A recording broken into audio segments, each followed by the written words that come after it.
don't know about Sweden, but in America, you can't get a smart young person to see a black and white movie anymore. Oh man, I wasn't even born yet.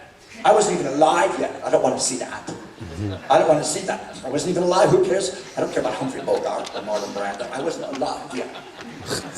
Justin Bieber's a Technicolor on my phone. So that's why they remake movies. They have to. That's the only way they can get the young audience back in the movies. More questions. A question for Robert.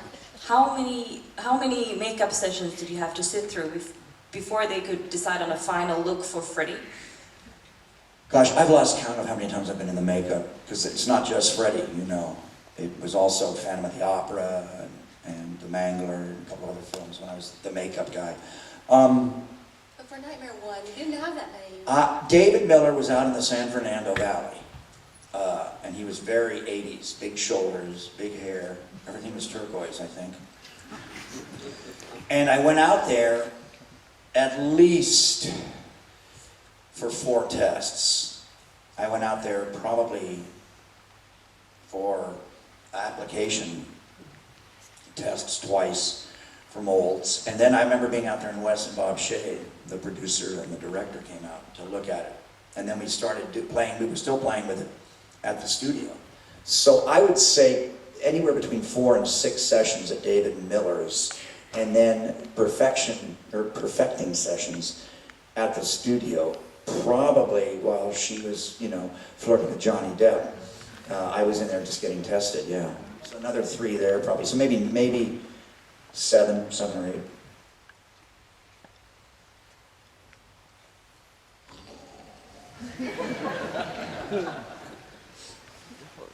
Hello. I was wondering, or a question to both of you. I think that there are 2 parts of scary movies, like the old ones and the newer ones. What are your opinions about the difference, you know, how to scare people back in your days and nowadays? And maybe what's your favorite scary movie, so to speak? You know, I find that I kind of look at horror movies now through my kids who are 22 and 18, and so I ask for their opinions, because my opinions, I don't really trust them as much as I trust theirs.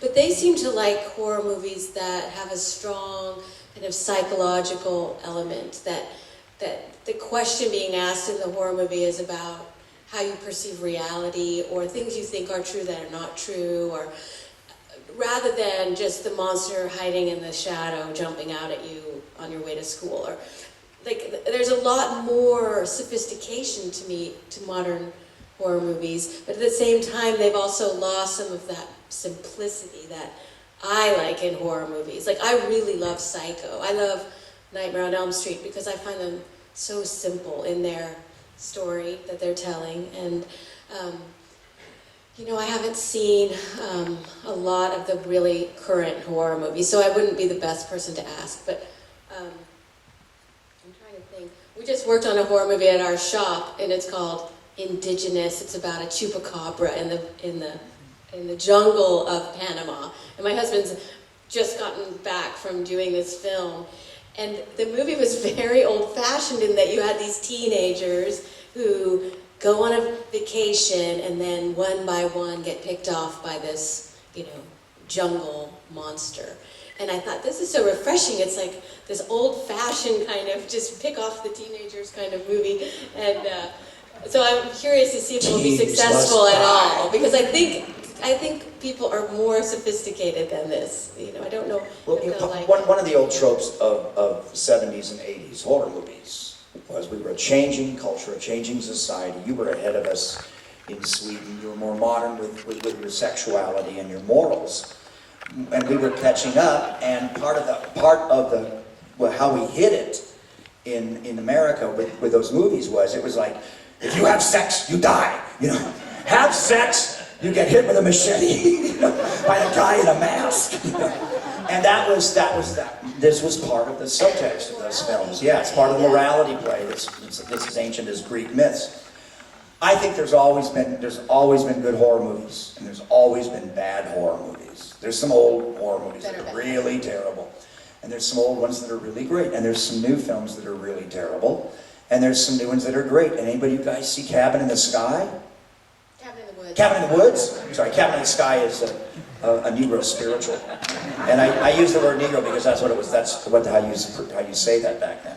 No, that Cabin was a in the Woods. That was Cabin really in the good. Woods. That was a great horror movie. I love Cabin in the Woods. I was surprised. I had no idea where it was going. I love the effects, CGI, and just purely cheap thrill scares in it. Pretty realistic though. It was, But what I'm saying is it worked. It scared me. It was imaginative, and so there's always going to be good stuff. What always angers me, and it angers me from the past, and it angers me now, is when there's good films, both horror, science fiction, fantasy, and normal films that fall through the cracks. How many people in here have seen the Sam Rockwell film Moon? Okay, in America, if I asked this question, there'd be 2 hands. And there should be more hands here. It's just a great film. You all know, you all sat through Robert Duvall and THX 138 because of Lucas. This film has taken that and gone to the whole next level, and it's 1,000 times better than Lucas's experimental film with Robert Duvall. So I'm constantly seeing these films that fall through the cracks. Your Leading Lady, Noomi Rapace, am I saying it right? Did a film last year, with one of the greatest actors working today. And the new extension of the Alien franchise, a prequel, died in America, Prometheus. No one went to see it. And look, it's not without flaws. The ending gets a little bit like that, what's that silly movie where they all land on the asteroid to save Earth? You know, that movie started out okay, and then it's silly. You're landing on an asteroid while it's flying through space? Okay. It's rappelling down from that Black Ops helicopter. But it got silly. And the end of Prometheus got silly, but everything up until the ending was great stuff. Great stuff. And layered and brilliant and deep and thick and wonderfully performed and acted. And a production design, I saw things I'd never seen before in that film. So I'm always hurt when those, now we have high rotation. Prometheus is going to be on cable.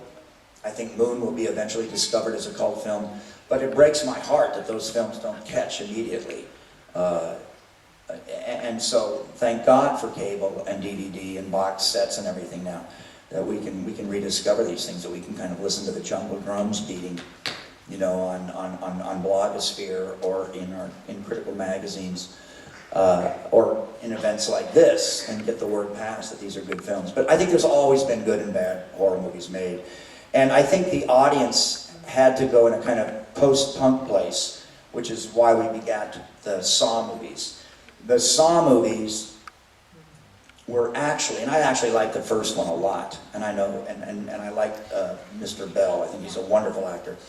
But what had happened is we were spending too much money on movies where people land on asteroids, right? On those kind of horror movies. And Saw, it was a return to a sort of basic, nihilistic, punk, 3-chord rock horror movie, you know, that really just wanted to put you through the mill.